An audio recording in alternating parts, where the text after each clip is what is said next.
Welcome to today's webcast, entitled A Pop-Up Virtual Discussion with IACP President Donald Lucca, Evolving Our Member Engagement. My name is Vince Colucci. I'm the Executive Director and CEO of IACP. I'm joined here by none other than IACP President Donald Lucca. Appreciate everybody taking time today to catch up on what's happening with the IACP. Our agenda, we're going to try to maximize our hour, but we also want to maximize the engagement with you, our IACP members. On the interface that you're watching on, you should have a PowerPoint slide, a video, and then a box in which to submit a question. And we welcome any and all questions. We'll do our best to get through everything that we can in the 60 minutes that we have allotted. So I want to talk a little bit about the purpose for today's webcast. A couple of things. One, to make sure that you're getting information directly from the IACP leadership. And again, we'll get a pretty in-depth update from President Lucca. But two, we also want to make sure that you stay current on the changes that are ongoing here at the IACP to again ensure that we're evolving the engagement experience of our members. And we'll talk a little bit about that as well. But we also want to answer your questions. And we know with change comes questions and uncertainty at times. We want to make sure that we air any questions that you may have. We'll be able to take those today. So without any further ado, I'm going to turn it over to President Lucca to give an IACP update, and then I'll come back and talk a little bit about some of the changes that are ongoing. So, President Lucca. Thank you, Vince. Good afternoon, everyone, and thank you for joining us on today's pop-up webinar. I'd like to take a few moments to provide you with a brief update on some of the activities currently underway at the IACP. First, I'd like to update you on our efforts to reach 30,000 members. And as of today, the IACP membership stands at 29,910. We're almost at our goal of reaching 30,000 before June 30th, which is the end of our membership year. Last year at this time, we were just over 27,000. Why does this matter to you? Because as an IACP membership grows, your access to the global best practices, a leadership network, and a strong voice advocating for the profession also increases. I urge all of you to take a moment today and encourage a colleague or member of your team to sign up. It's easy to join. Go to our website, the IACP webpage, and click on the button, Join Now. In January, I convened the IACP Task Force on the Global Violence Against Police to address this critically important issue and provide recommendations and resources to the IACP membership to mitigate against the threat that our officers face daily. As of today, line-of-duty deaths in the United States are up 24% over last year. The 15-member task force members represent a diverse cross-section of the profession. Each brings a wealth of experience and expertise related to risk management and threat mitigation, as well as a deep commitment to the issue of officer safety. The task force members are assisted by IACP professional staff, as well as senior-level law enforcement fellows on loan from local and federal law enforcement agencies. Together, the task force is hard at work attempting to address the complex issue of violence against police in a manner and places that preeminence on officer safety, while continuing to advance progressive community policing practices. The task force will report out on its work at the IACP conference in Philadelphia. Forthcoming resources will include updates to the IACP website, a chief's guide on preventing line-of-duty deaths, and downloading training materials. Working with the new administration has been a priority for the IACP. Over the past several months, the IACP has been working hard to ensure our members' collective voice is heard with the new administration. Earlier this year, I had the opportunity to meet with President Trump along with our fourth vice president. We look forward to continuing our discussions with the president and his senior staff in the future. In addition, we've had several meetings with our Attorney General, Jeff Sessions, Deputy Attorney General Rod Rosenstein, and several other key members of President Trump's Justice and Homeland Security teams to discuss the critical challenges and opportunities facing law enforcement, the profession. Also this year, the IAC leadership has or will meet with law enforcement leaders in Europe, Asia, the Middle East, South America, and the Caribbean. the listening tours, which are vitally important. Finally, I want to update you on this. As you know, in 2016, we conducted a series of listening sessions around various cities in the United States. During these meetings, we heard from over 450 law enforcement leaders who described the challenges they and their agencies face. These sessions, along with the insight you provided, play a critical role in shaping the IACP's policy priorities. So far this year, we've had the opportunity to hear from IACP members and other law enforcement officials in Arizona, California, and Illinois. We have upcoming sessions in Tennessee next week and in Canada in mid-July. We'll be also holding a special listening tour session on Saturday during the annual conference in Philadelphia. This session will allow members from around the nation and around the world to participate and share their views. If you have the opportunity to join us for any of these sessions, I urge you to do so.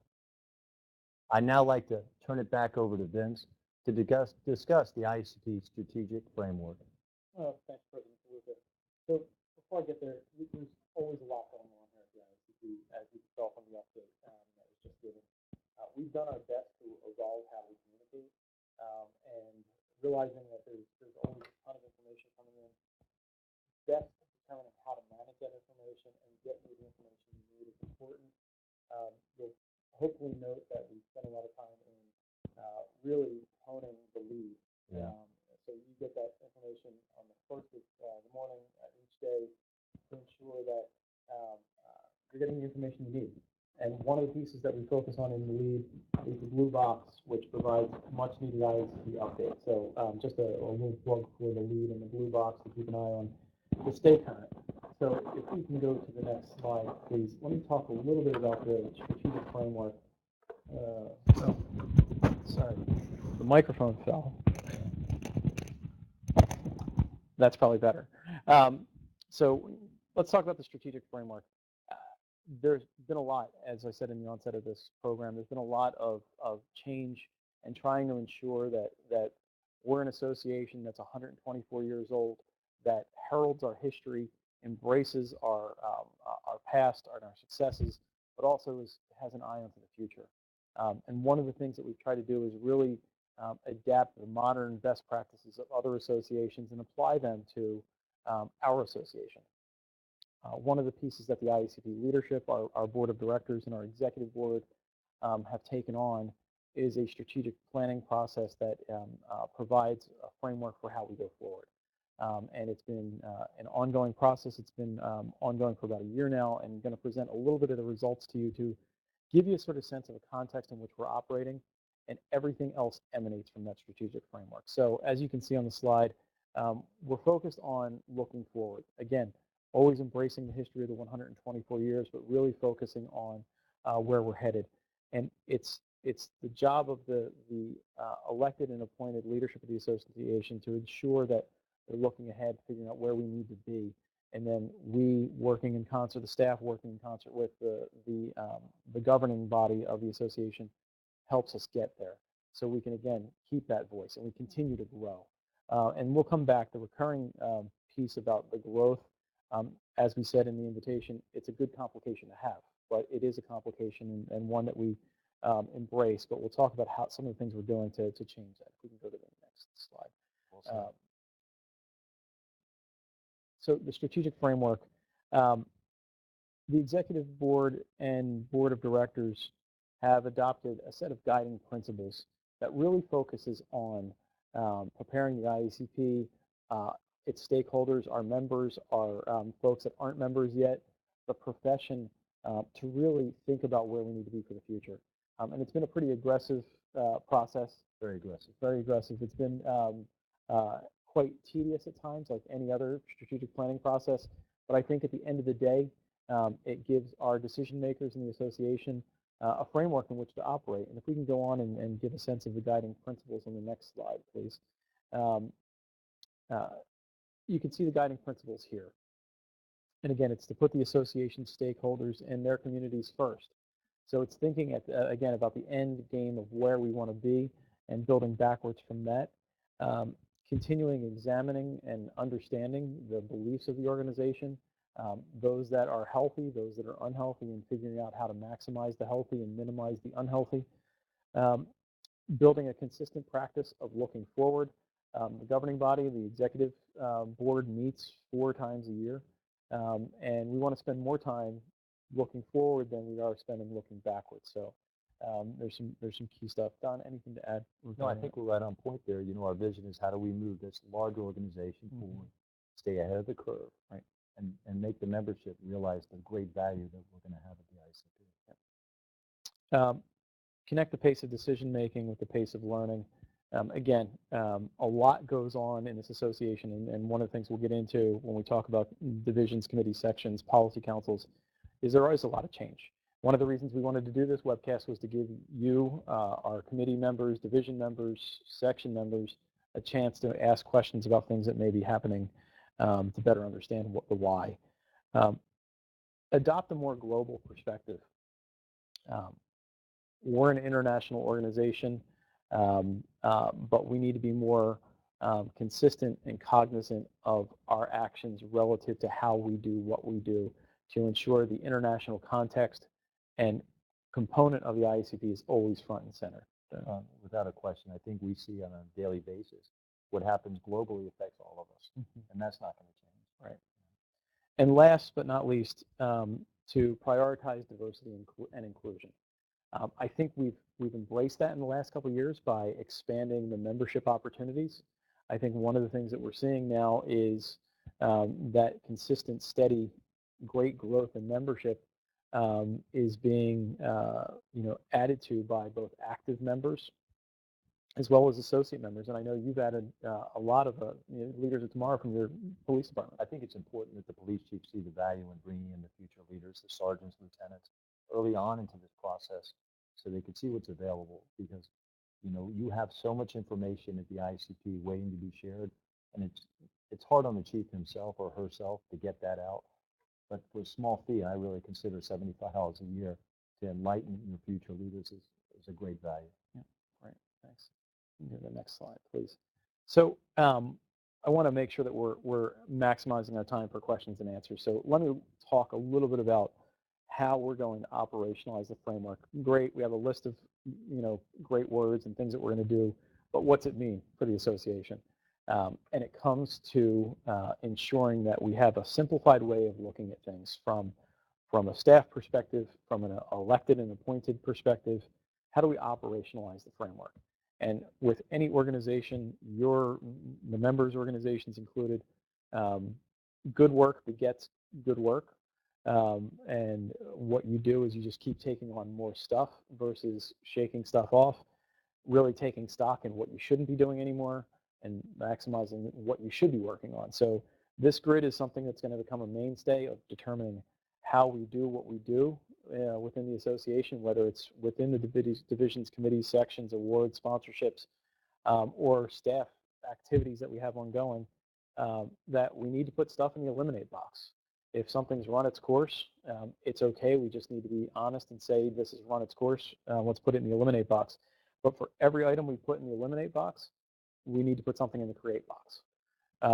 For every item that we want to reduce and start, downsizing and downplaying, we want to put something in the raise box. So it's not just continuing to put more and more on the plate, but it's being strategic about how we operationalize those resources. I think point in case we talk about the violence against the police, creating a task force, right? Not setting up something permanent, but it runs a period of time. At the end of the conference, it'll set, and then there'll be something else to move forward with the next president or another priority that's in policing, event-driven or not, that'll push us forward again. Yep.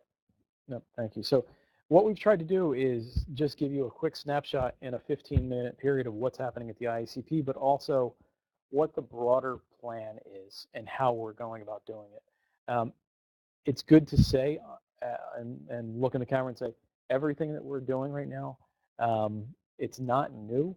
It's new for us, but it's really adapting and grabbing onto the leading practices that other associations have been working on for years. And again, nothing we've done is wrong. Nothing that we've done in the past is bad. But when you have a organization that has 35 committees and 16 sections and 4 divisions and 100 staff members and 30,000 members in 146 countries, there's a lot of resources to align. And so the framework, the guidelines, the eliminate, reduce, raise, create box gives us a framework in which to operate. I think it's a sound practice that we're using. So if we can go on and talk about how that cascades into the evolving the engagement strategies. Just want to give a quick update. And again, this webcast today was designed solely for our members of divisions, our members of policy councils and committees, and our members of sections, our executive board and our board of directors. This is being recorded and it's going to be shared with those folks that weren't able to be on this call today because we want to make sure that everybody's getting the same information at the same time. And I'm going to go through a couple quick updates on how we're evolving engagement strategies in these various categories. Divisions. Our Division of State Associations of Chiefs of Police, otherwise known as SACOP. Our S&P division, State and Provincial Police. Our Global Policing Division, and the most recently created division focused on mid-size agencies. We're trying to maximize each one of these. And I'll just use a case in point. SACOP and S&P have been doing great work for a long time. The Global Policing Division, the complexities in the international arena abound. So one of the things we wanted to do with the Global Policing Division is actually convene. We have 7 world regional chairs from around the globe that make up and represent the Global Policing Division that convened in the springtime to get their sense of what we need to do differently or better for our global representation and our global membership. And I'm pleased to say today that earlier today we released a survey to our more than 2,000 international global members to get a sense of what it is they want and need from the association to better hone what we do, going back to our guiding principles that we're not just a U.S.-centric organization, but we are an international association. And I think some of the outreach we've done over the past couple of years will grow that international reach using the world regional chairs, but also our international vice president. They have a strong voice of what takes place, and we get a lot of input from our international vice president. So our divisions are strong. SACOP, S&P, Global Policing, working on that solid foundation. Mid-size is, again, up and running, and we're going to invest time and resources to ensure that they have the support that they need. But ongoing work with divisions. Policy councils. Let me talk a little bit about policy councils. Concept created about 2 years ago now that we've been phasing in iteratively, that we now have the committees bucketed into various policy councils. And the policy councils wasn't just about grouping like activities. We've done that before. But the policy councils is really getting to how do we maximize the great work that's happening in each one of those respective committees. Because we're all busy. Everybody has full-time jobs. You go to a meeting, you have a great meeting, you say we're going to do stuff gets done, and then you go back to your job. You have another meeting at the annual conference, and good stuff happens, and then you go back to your job. So how do we do a better job of making sure that resources are being maximized in the committees? And so what we did is a couple things. 1, regroup. 2, each policy council grouping of committees has a executive board member as a chair to help provide sort of that overarching strategic direction from the strategic framework that we're working on, working with the committee chairs, working with the respective committee members on each one of those committees. Then there is a staff liaison that is a dedicated resource to that committee. I know there's been some angst with some of the changes that we've had regarding losing longtime staff liaisons or changing the way that we're doing things. But this change, we believe, while there's short-term angst, has long-term benefit to ensuring that consistency between the policy council chair, between the committee chairs, and between the staff liaison, and having those in buckets will net a better result of ensuring that we're getting meaningful information in a collaborative way to the field as quickly as possible. I think you touched on it, collaborative, Mhm. and I think a little bit of patience as we go through this transition. But, there's some great committee chairs, and I sure hope they're on the phone watching today. Yep. Don Robinson, what he's done with his committee, Frank Fernandez, and I think there's some reignited passion with the way it's going to be coordinated. I think at the end, we'll hear from our membership the benefit that this takes place, but it's not going to happen overnight. Right. A little bit of patience on everybody's part. Yeah. And this comes in a complication. Yeah. Because our committee structure, 35 committees, roughly 30 members per committee, makes for about 1,100 committee members. That's the same number of committee members and committee slots that we had available at 20,000 members, Right. 15,000 members, that we now have for 30,000 members. So that evolution of committees and trying to balance the long-term dedicated committee members with ensuring that we're engaging those new members that they're coming on to want to get involved and engaged. Engagement is the lifeblood in associations. So we need to balance that carefully. And listen, I encourage my colleagues. I have lieutenants and captains in my organization that I put on committees. And I think that's the future. We need to have that mixed bread of chiefs and senior executives, but the future leaders, we need to encourage them now to get in and get them engaged so they understand what the future really holds for them. Yep. So again, I know there's some gentle angst out there with some of the things that we've done with committees and the changes, and one of the things we need to do is a better job of finding a communication platform that's not email based, so everybody's getting the same information and the same information is available all the time for everyone.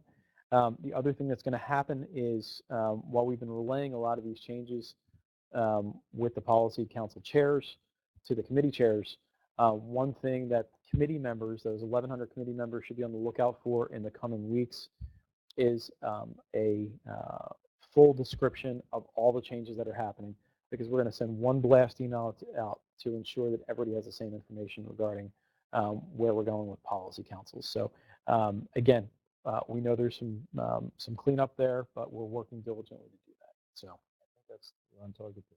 thank you, Don. Sections, again, our sections are strong.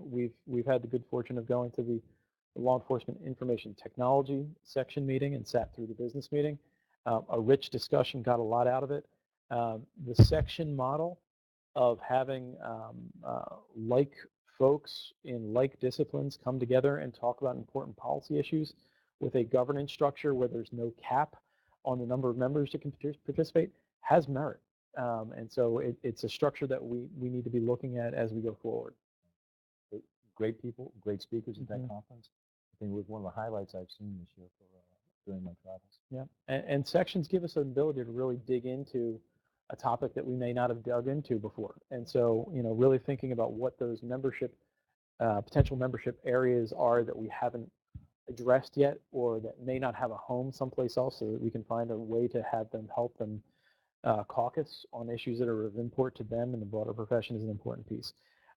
Two other topics that we want to touch on, and then we're going to cease talking at you and talk with you regarding the Q&A, is awards and sponsorships. And I'm going to tie these together. A lot of committees have awards, and it's important work. And it's really a rich way of acknowledging and trumpeting leading practices from the field. But again, from the committee structure that we've had, these 16 awards, I believe there are, have operated in silo. And we've changed that process this year. Because we would go to Philadelphia, or we'd go to an annual conference and we'd have 16 different receptions to go to. And the people that were being recognized were very gracious, appreciative, but you have 16 smaller groups recognizing each one of those winners. Well, I've seen it firsthand. I Yep. go to certain awards, and I think work that was done by officers should be seen by the masses. Right. I think this is the right format that we're going to. Yep. So this year, what we're going to be doing is having a celebration of excellence in advance of the IACP banquet in Philadelphia. That will occur on Tuesday evening, October 24th, where we're going to bring all those award winners together to really celebrate that success. So again, thinking through what that process is. We want to make sure that we're maximizing those their exposure, and also maximizing the committee engagement on those awards to make sure that they're getting everything they need and the support from IACP that they need. I think it's well said, Vince. So, and last but not least is sponsorships, and closely tied to awards. We have really great private sector partners. And my opinion, we were doing our private sector partners a certain level of disservice by having a splintered sponsorship program. Over the last several years, what we've tried to do is make better sense of the sponsorship program so that we have an interested sponsor. They want to come in, they want to support S&P SACOP midsize, they want to support a committee, they want to support something else. They have to come into one person, and that one person is our sponsorship, Carissa Hasser now. Before, we could be, separate divisions, separate committees, separate sections could be tapping the same sponsor 6-7 times. So we've tried to normalize the sponsorship program to make sure that sponsors know what the benefits are going to be getting, and they know what they can expect from us up front. So, well, I think you've captured it very well. And, as we said at the talk of the last 30 minutes, Vince, a lot is going on here. It's a hectic pace, and I got to give credit to the staff here at the IACP. There's 100 people probably doing the work of 200 at times, and it's done consistently and with the best practices at hand. So I think we should always not forget, and especially for the people in the committees that work here, they work with staff. They do a great job. Yeah. Thank you, sir. So we have some work to do on policy councils, awards, and sponsorships, but we're going to continue communicating why we're doing what we're doing, and when we're doing what we're doing, working through the guidance and the direction of the elected and appointed leadership of the association. We're going in the right direction. Again, some things we need to smooth out. So from an evolving engagement strategy, again, going back to the reason for, one of the reasons for this webcast today and the invitation itself, was we have a good complication on our hands. It's a good problem. It's a good problem. The membership has grown significantly over the past couple of years, and we need to figure out ways to ensure as broadly an engaged membership as we possibly can, because that's what keeps membership and associations going. I agree. I think well said, Vince. So, all right. Questions out there, I think. We have 31 minutes left. We finished with a minute left for the presentation phase. So let's go to some questions and answers. I believe we have some coming in from the interface now. So let me start with, touch on this a little bit about what happens to my committee staff liaison. So committees morphing into policy councils, those committee staff liaisons are just changing. And again, the model that we had previously is we had 35 committees with 35 separate staff liaisons, and we're missing opportunities to coordinate and collaborate based off of good work that was happening with committees. Right. So you would have a committee working on, intelligence over here, a committee working on intelligence over here, and a committee working on intelligence over here. And we potentially could not know that because we didn't have any common threads across it. Now, policy council chair, staff liaison working with a collaborative, way with the committee chairs, I think we're on to the right. Well, I saw it firsthand when I had oversight of some of the operational ones, patrol and tactics, and there's some that they need to talk to each other, and this is the way to do it. We don't duplication of work, but also make sure we're pushing out the best practice and getting it to the right people. Right. Yeah. And for those, and let me clarify one thing, and we've tried to maintain this all along. If there is a longtime dedicated staff member that you've had supporting your committee and who is recognized, he or she is recognized as a subject matter expert, they can still engage with the committee through their project work, through their activities. So that's not going away. The administration coordination of the respective committees will, but the SMEs still exist and still can be just resources for committees. Right. All right. What else do we have there? So let's see, is my award going away? No, in a quick answer. But what we do have to do routinely, back to the eliminate, create, raise, reduce, is make sure that the award is still relevant, still needed, still timely. And so as long as it's relevant, needed, and timely, it's going to continue. I mean, it's good business practice. And I think there'll be new awards as policing evolves. There's new things that are coming up that there'll be new awards in the future that we're going to have to consider also, Vince. Right. Yeah. All right. So questions are coming in fast and furious. Oh, there's one there, I'd like to host a listening tour. How do I go about it? Oh, yeah. So as President DeLuca mentioned, the listening tours have been invaluable to us, and we've gotten great feedback that they've been really helpful to the audiences and the venues where we've gone over the past 2 years. If you want to host a listening tour, all you have to do is call me, shoot me a text, shoot me an email. We may be queued up for 17. We may have, we'll certainly have opportunities in 18. But if there's something that you want to do, if you want to host something, just let us know and we'll do our best to queue it up. We're always looking for opportunities to maximize that time. So if there's a conference that you have ongoing or there's another activity and we can glom onto that, all the better. And I think it's important, President Cunningham last year, we saw it firsthand. We go out there thinking we knew what the membership was going to be concerned about. I'm telling you, almost every time it was something different. And, coming out with the social ills and de facto social workers and the different things that took place, it was very interesting for us to see firsthand. I think this is a real good question, Vince, and I think I'm going to give it to you. Oh, thank you. How do you propose enhancing the relationship between state associations and the IACP that is based on cooperation and not competition?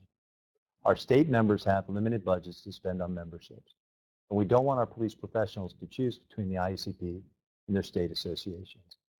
I've heard that over. I mean, I'm a person involved in the state, Yep. But you also have your county one, so these are big decisions. But, what can we do as the IACP, I guess is a great question. We actually, under President Yost Zachary a few years ago, we had a membership committee that that Terry Cunningham stood up or led for President Zachary, and this was one of the topics that came up regarding how not to be competing but be complementary.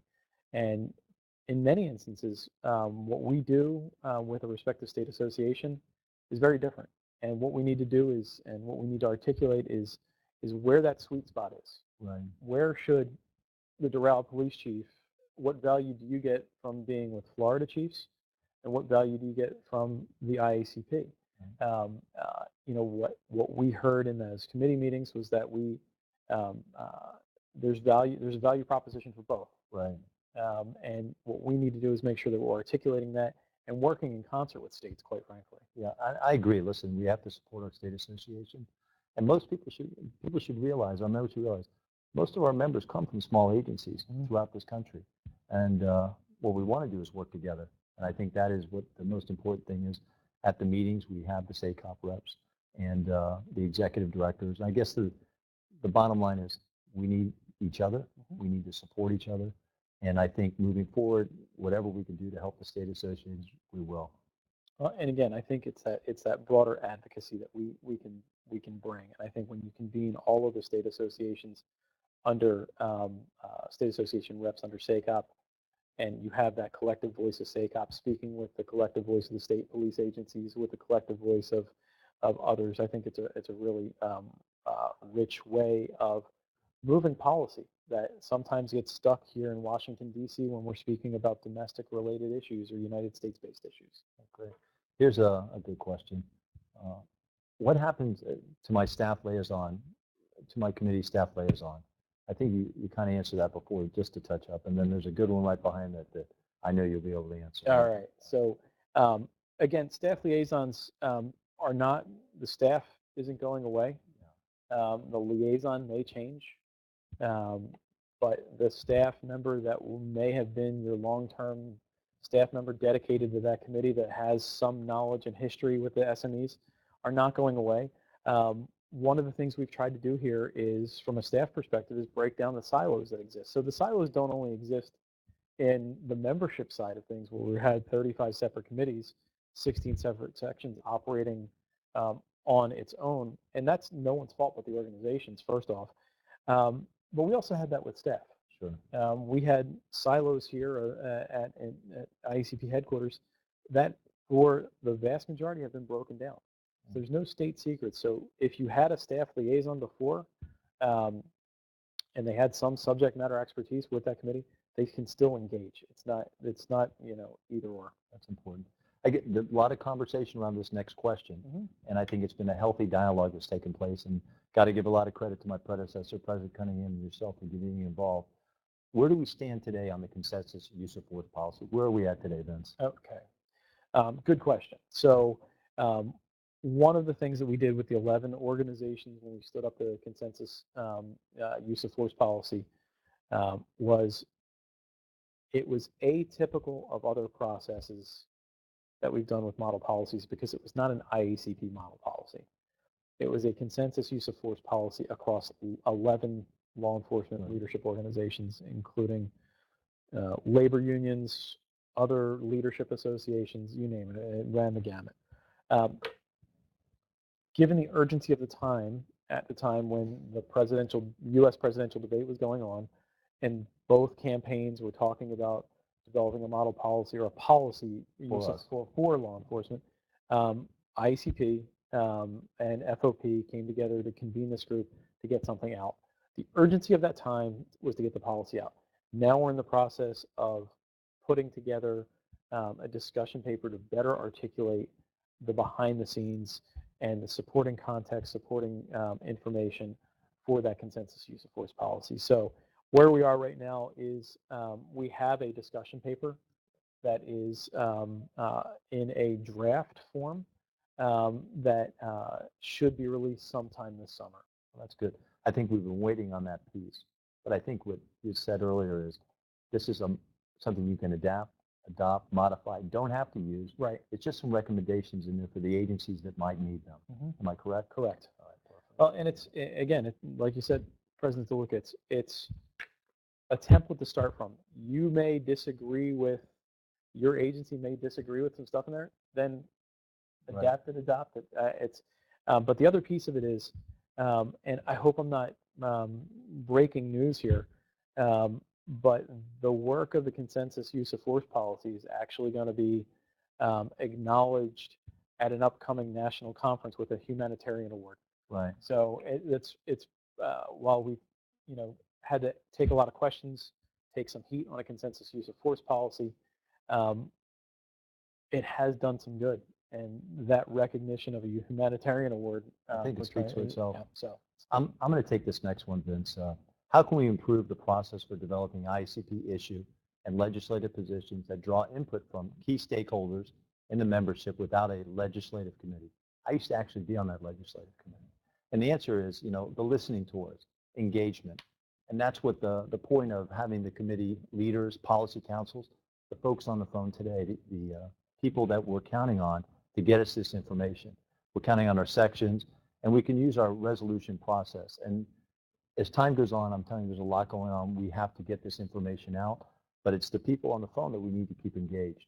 And I'm telling you, the listening tours so far this year have been very productive. And I know that we also have one going up upstate New York, that we're going to learn more, and we'll be able to push this through going forward that helps us shape policy, but also address this issue. And the listening tours were a small idea that's turned into something. I think it's one of the best things the IACP has done in a while. Yeah. Here's a question, Vince, that has popped up. How do I get sponsorship for my committee? Okay, so talked briefly about sponsorships a moment ago, and this was one of the things we needed to normalize. Without naming committees, of the 35 committees, we had some committees that were flush with sponsorship dollars, whether through the award or just money coming into the committee, because they had a topic that resonated with private sector companies. Now, if you don't have a topic that resonates with private sector companies or has some private sector appeal, what you end up having created is a system of haves and have-nots. So you have committees that are able to have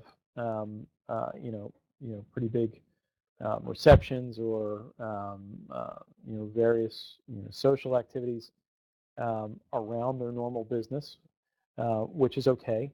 But then you have committees that were unable to do much of anything other than meet. So what we've tried to do is create a level playing field across the committees. So when sponsors dollars come in, they get spread across the committee. So it's not a haves and have-not system. Here's back to a question is someone's asking, how do we get someone who wants to serve on my committee section selected? What is the process for it? So we have, again, 1,100 spots. And Right. one of the big questions that always comes about is, how do I get more involved in the committee? One of the great beliefs is that all committees are full all the time and forever, and you can get on a queue, but you'll actually never get on. That's not the case. Right. What I would recommend is, if you want to get on a committee and you have interest, I believe we're now posting the available committees on our website somewhere.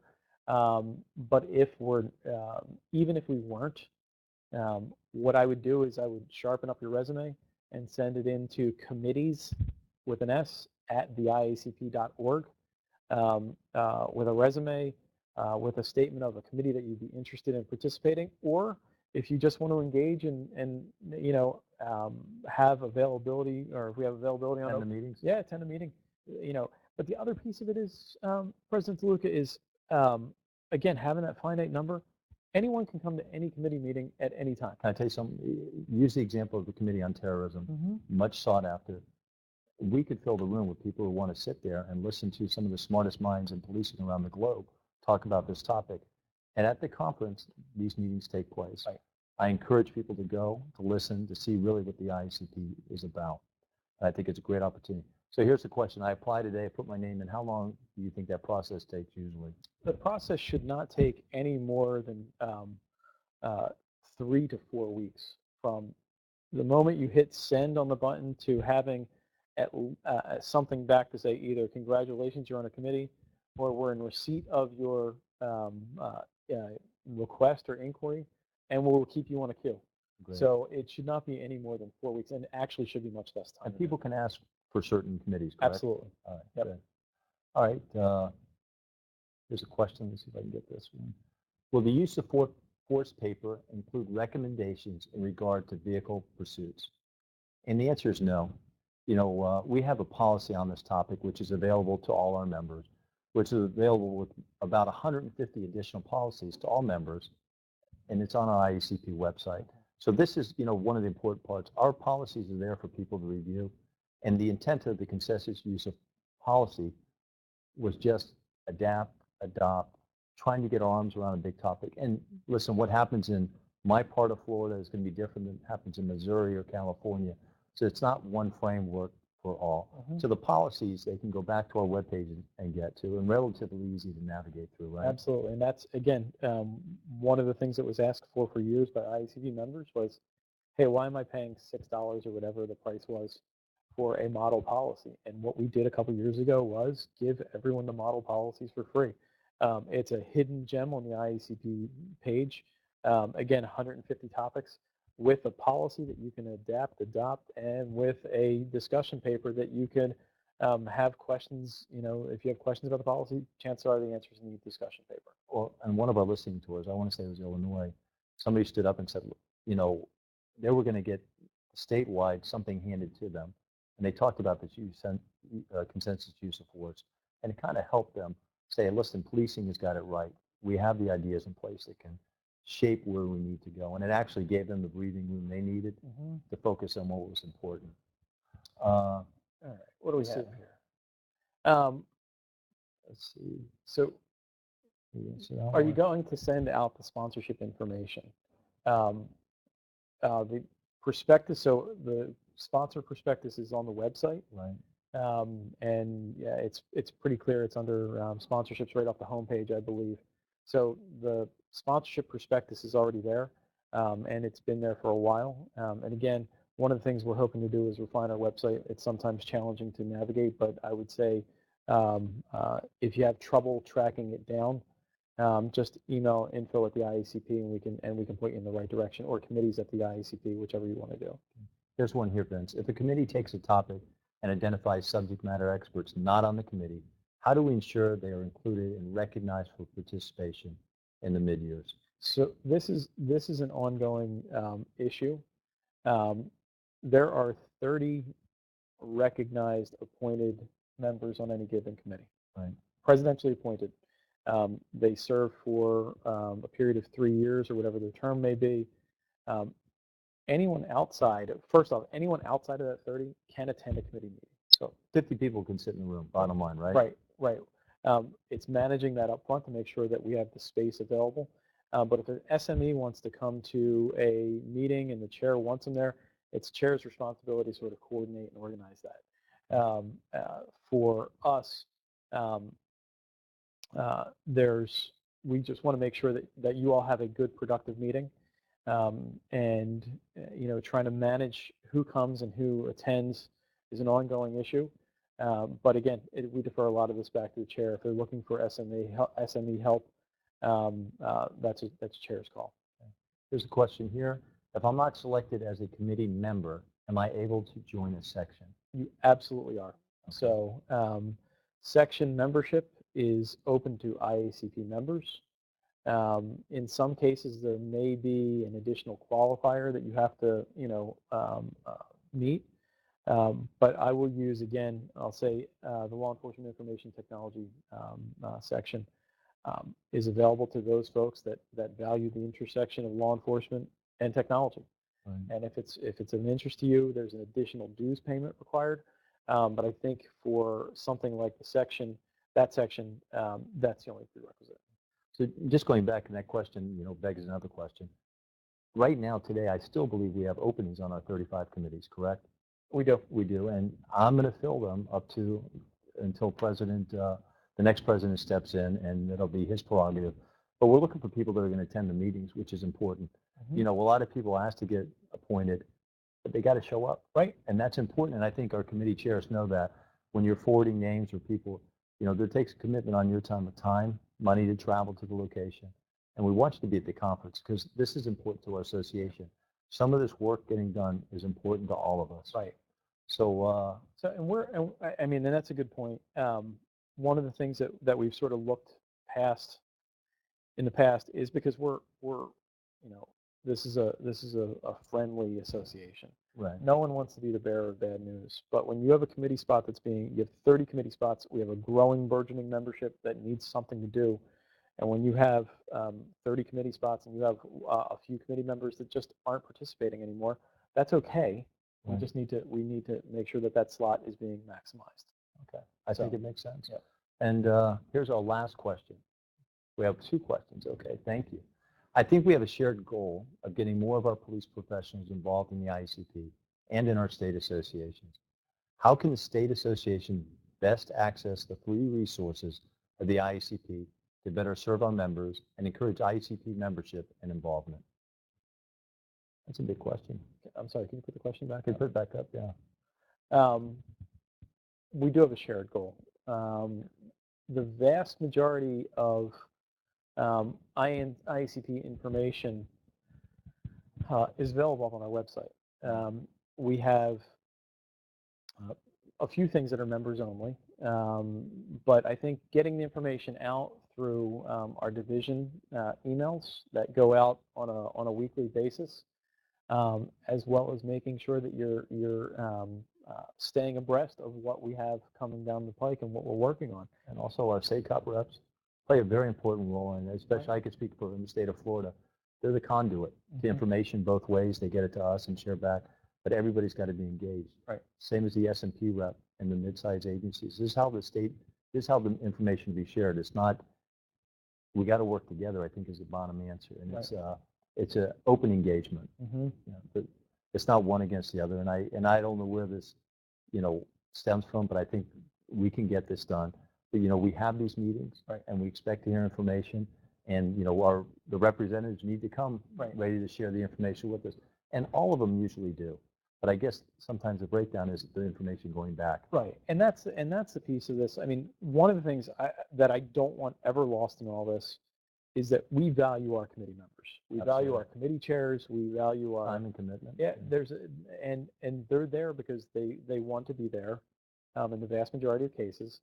But we also need to make sure that we're maximizing the time and effort that's being in there, because if something happens in The Hague, like the Committee on Terrorism award, we need to make sure that that's being broadened, and it's not just available to 50 people, but it's available to 30,000 members. Right.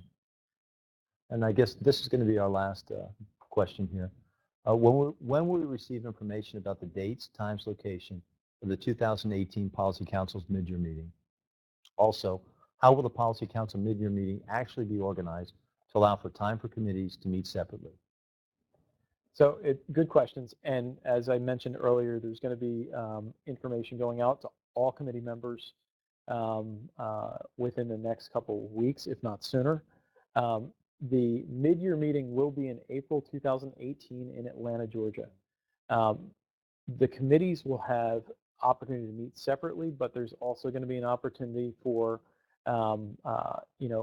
joint collaboration, because if we don't do that, then we're just having 35 separate meetings still. Right. So while we're still thinking through the process, we understand the value, and back to that point, we understand the value of committees.